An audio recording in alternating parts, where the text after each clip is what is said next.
Kannur Anjarakandy dental college BDS വിദ്യാർത്ഥി ആറിൽ നിതിൻ രാജിന്റെ മരണത്തിൽ അന്വേഷണം ക്രൈംബ്രാഞ്ചിന്. സംസ്ഥാന പോലീസ് മേധാവി ഉത്തരവിറക്കി. അന്വേഷണ ഉദ്യോഗസ്ഥനെ ക്രൈംബ്രാഞ്ച് മേധാവിയായിരിക്കും തീരുമാനിക്കുക. ഷഫീദ് റാവുത്തറുണ്ട് തിരുവനന്തപുരത്ത് നിന്ന്. ഷഫീദ്, വിവരങ്ങൾ എന്തൊക്കെയാണ്? ഉന്മേഷി, കണ്ണൂർ ഡെന്റൽ കോളേജിലെ BDS വിദ്യാർത്ഥി നിതിൻ രാജിന്റെ മരണത്തിൽ ഇപ്പോഴും കുടുംബത്തിന് പലതരത്തിലുള്ള ആക്ഷേപങ്ങളുണ്ട്. മാത്രമല്ല പലതരത്തിലുള്ള ആവശ്യങ്ങളും അതുമായി ബന്ധപ്പെട്ട് ഉന്നയിച്ചിരുന്നു. ഇന്നലെ ഹർത്താൽ അടക്കമുള്ള കാര്യങ്ങൾ ഇതുമായി ബന്ധപ്പെട്ട് നടത്തുകയും ചെയ്തിരുന്നു.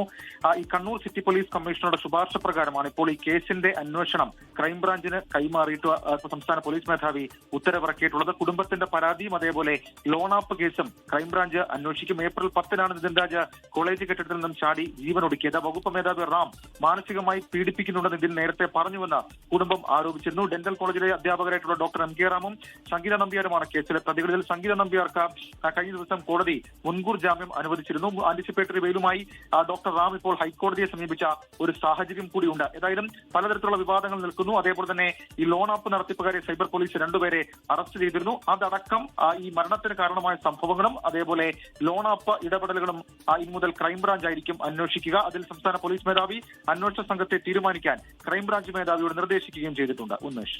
ശരി ഷഫീദ്. ഷഫീദ് റാവുത്തറാണ് തിരുവനന്തപുരത്ത് നിന്ന് വിവരങ്ങൾ നൽകിയത്.